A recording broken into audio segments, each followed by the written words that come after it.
Uh-oh, Honda fanboy alert. Guys, what I have here today is my brother's 2014 Honda Civic Si. I'm gonna spoil the whole video right here. It's really fun to drive. The whole point of this video is that I'm a very casual person who's gonna be giving my casual take on why I think this is gonna be arguably one of the best commuter cars that money can buy for someone who's looking to spend, give or take, about $15,000 or less. Now, there's a lot of things that make the Civic Si really special, and we're gonna be talking about that in this video. We're gonna be talking about what does it compete against? Where does it fit in the place of other cars? Is it a fun commuter? How practical is it actually to have this coupe? And we're gonna give some final thoughts on things to wrap everything up. So if you guys like this video, if you wanna see more content around cars like this, bikes, whatever it might be, let's get straight into the driving experience and start chatting with Big Bro on why he bought this car and get his overall take on the driving experience. So let's get into it. We're warmed up, right? Oh yeah. Okay. Yeah, it's fine. What's up, dude? First time on camera? Yeah, not my natural place to be. Cool, so we're here with Big Bro. Just older bro. Just Not bigger.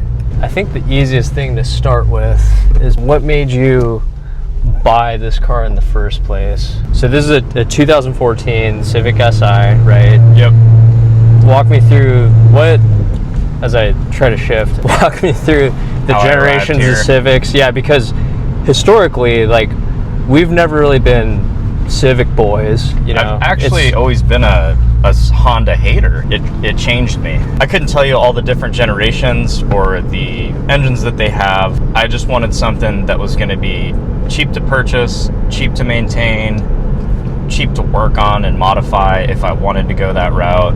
Yeah. And this is, you know, one of the staples. This is kind of the bar most of those cars are measured against.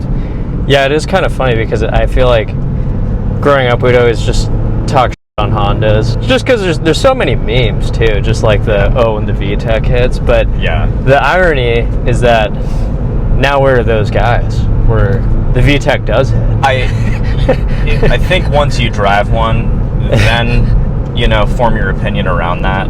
Yeah. I always had a negative opinion of them, but never drove one. I tried a few different things, driven like a Focus. I drove a Mazda 3. I like the space of this. I feel like it just feels a little more tight-tuned and refined. It's mostly an age thing. I've also driven an ND like that. Just unk status or what? Yeah, I mean, there's a few cars. This is my 9th car. It's a 9th gen Civic, so I thought that was kind of fun. That's obviously not why I bought it. 10th gen's next year. It'll I'll get the stable. 10th gen next. Exactly. Just keep. Should I go straight, or what do you think? Go left, or? Yeah, sure, go straight. Yeah, Washington State's kind of interesting. As I said in the intro, you know, been driving this a couple days, getting more familiar, and it's really slow speed here. It's super slow speed. Like California, if you're not going 90, someone's in your ass. Right, just like, Texas is like this is perfect for how slow everything is up here. Yeah. Because now I'm fast. On the topic of speed though, too, talk me through the engine and all that, because for all the people who aren't Honda fanboys, I think it's good to give a perspective on the speed, but also let's just start with, like, what is this engine? What's the powertrain? What are we working with? So this specific model, to my knowledge, is the last one with a naturally aspirated engine. This has a K24 Z7 in it. Mm-hmm. It's about 200 horse. I think they say it's 205 or something in that neighborhood. But I think most SIs happen to have 200 horse. Okay. So even the next gen yeah, has 200 horse. They just do it through a 1.5 liter with a turbo. But this one's naturally aspirated. I love the way it sounds. It's got a great engine noise in the cab, but it's not drowning you out. You know, it's not very drony. The exhaust is stock. The only engine modifications is a cold air intake, and that actually came with the car. I mean, the cold air intake sounds good. I think what shocked me too is, like, you could hear the engine super well with the stock exhaust. Like, I would say if I own this, I don't want an exhaust on this. I don't either, and that's the other thing too. I didn't buy this to race it. I didn't buy it to mod it. It just gets me to and from work. We're getting 28 and change miles per gallon, which is honestly insane because how you drive it. Yeah, we're just hammering on it. And no matter how you drive it, it sits right there. You can baby it, you can dog it. it'll pretty much always throw up a 28. K24, 200 horse, give or take. This is the 6-speed, all SIs are manual. What'd you buy it for? So I bought this at CarMax out here in December last year, which would be 2024. I paid $15,000 for it. It had 117,000 miles. So I've put 10,000 miles on it since then. I've definitely got acquainted with the car, and it's just been a joy to drive. What's funny is that I already, after getting slightly into the Hondas, I've already test driven an S2000, and I mean, the S2000 is just a cockpit. It's not the most practical car, as most people know, but this feels like it has sort of an essence of an S2000 in a way. Before that, if I make a right, can I hammer on it? Yeah. Okay, cool. All right, let's see these stick driving skills. Pass them.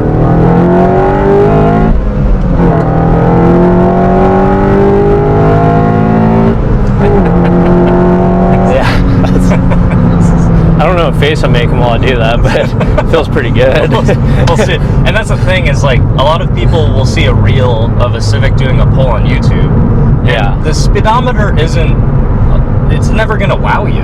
For those who don't have experience with these types of cars, it is a thing, you know, is it overblown in a way? Sure. It's not like a kick to the face, but what's funny, and you might have picked this up in the engine note, is when it hits about 5,000-ish RPM, it sounds like someone took a volume bar and just went, you know, a few notches up, like out of nowhere, and that's the new cam profile kicking in, because I mean, that's how VTEC works, right? So, yeah, exactly. Oh, I'd throw up third. Throw in third? Oh, yeah. Okay. Chase him. Yeah, there we go. The torque steer too, front wheel drive vehicle, so it's not somewhat present, but it's for the average person, for the layman, you're not really going to notice it at all, in my opinion. Most people that, like you just said, if the layman were to get in this car, they typically would have gotten out of a front wheel drive car to get into this car. Most enthusiasts are the ones that care a lot more about the rear wheel drive or the all wheel drive, and some are front wheel drive enthusiasts. They all have their push and pull. I'm thinking about like other cars in the segment, and we were talking about this before shooting the video, but I personally think that for the price range that you're looking at, this would be very comparable to your Scion FRS, your first generation BRZ. My big thing is that 2010s is like the final cutoff of the golden era of our generation of cars, growing up with the 2000s, the 2010s, where there's enough tech in the cars, but it's not overly intrusive. Yeah, it's not overly intrusive. It's like, yeah, having the keyless entry is super nice, having the push to start super nice, like all those little things that make life easier, but it's not so software defined and driven. Right. I like that a lot. And one thing that I think is good to also bring up, what do you think the cost of ownership is going to look like having this long term? Well, I've had it for, let's see, it's August, so let's call it 9 months, sure. Yeah, let's call it 9 months. And obviously, in that short of a window, any car can run without costing you anything, but I don't know, it's probably $50 to change the oil. Love that.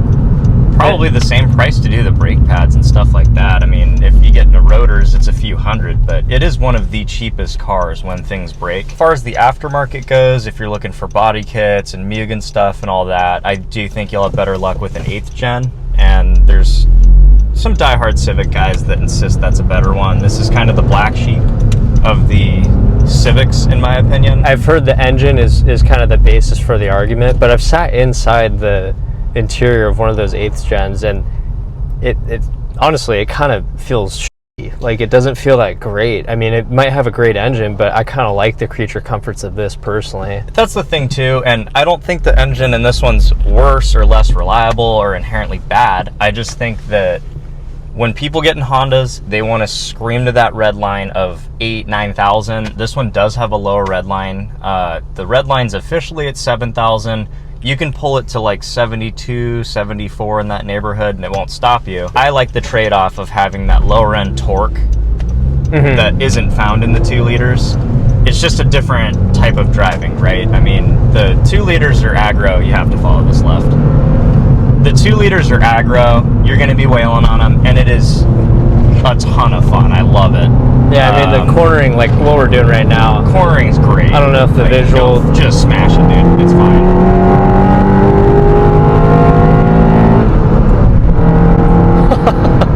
Just day-to-day living, I could see how, I mean, going onto the freeway, that was really fun. It's a blast, man. You know, it's one of those expressions that you say forward and backwards, but if you're shopping for a fun car, this will not be towards the top of the pack, right? It would be kind of boring if you're shopping for a fun car, but if you're shopping for a boring car, like a Commuter, your Mazda 3s, your Ford Focuses, your base model, really most cars just to commute in, this one stands out to me. It's fun, it's engaging, I love the feedback. I used some Eibach lowering springs. That gave me better feedback on the road. Definitely stiffened it up, but didn't sacrifice too much of the daily driving ride, right? Yeah. It still eats these bumps and everything that we're crossing. You know, it's not rattling the fillings out of my teeth. Yeah, I'm not compressing my spine each bump. It's really livable. Yeah, I love it. I love the way it stands now. It just sits perfectly in the fender well. I didn't have to roll them. I didn't have to do any extensive modification other than install the springs. I did the acuity shifter. I have been so impressed with that. Yeah. Very rarely do I buy something and expect it to be as advertised. It exceeded my expectations in every way. But the acuity shifter, that's basically a short throw shifter. It is a short throw shifter. It is one of the adjustable types. I mean, this feels shorter than the S2000 I just drove. Absolutely. Like, yeah, I mean, we're just going around town and I'm just fumbling through gears, but it shocked me because I don't know, I guess you just don't expect a Civic, you know, a Civic Si, sure, you know, the new ones look great and people say good things about them, but it's just slept on when you realize that people go out there, they go finance. Thank you. They go we just had to go over a manhole cover. What blows my mind is that people go out and they'll be like, yeah, let me go buy a $30,000 Si. They sleep on an option like this.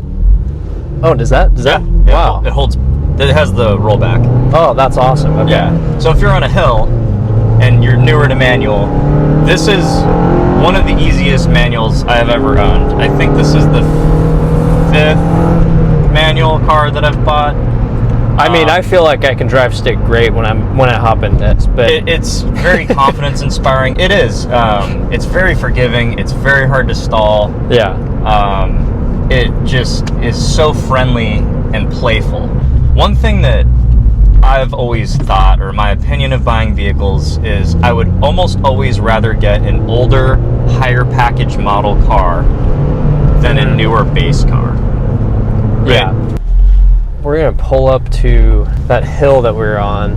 While we're going there, talk me through, you know, everyone says Honda's dead reliable, but just like Toyota, if you don't maintain them, they can break and they can have issues. What are the typical issues with this car, would you say? So I've been told the timing belt is something to keep an eye on, but you do get a warning when it starts to slack. Oh, you have a belt? Yes. Okay. I believe it is a belt. I could be wrong. That's just what I was told. Haven't looked into it, honestly. I've been the layman. Like, I bought this I haven't been the specialist. I didn't buy it for any special reason. This same car, though, in four-door with the same paint, looks amazing. Mm-hmm. I do like it. I mean, we covered a lot of topics, but I think we could just get outside the car, show it a little bit more, and then kind of give some final thoughts. Yeah. Okay, cool. Yeah, so, I mean, what do you think of this for the average person?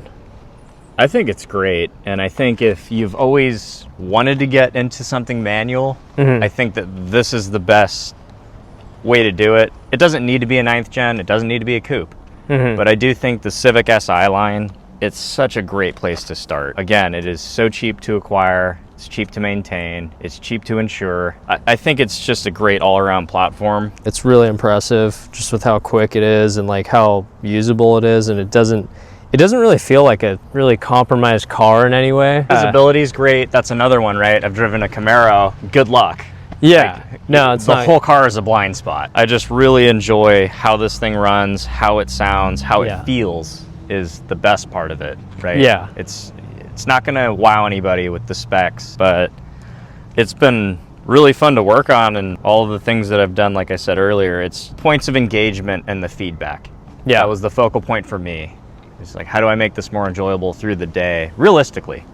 You know, you could supercharge it, but yeah, it'll still be like $5,000. So all right, cool. Well, yeah, I mean, I think we're gonna switch now. Let's get some rolling shots of this, and then we'll call it a wrap. yeah, But sounds good. thanks, Doug. Yeah. So if it wasn't clear enough, I obviously am a huge fan of the Civic Si. What was really cool about this experience is that I used to always think that Hondas were incredibly underwhelming cars because, like my brother said, they're not killers on the spec sheets. But the experience that I had driving this was truly special. And what made it even more crazy is to think that you can pick up one of these with around 100,000 miles for give or take $15,000.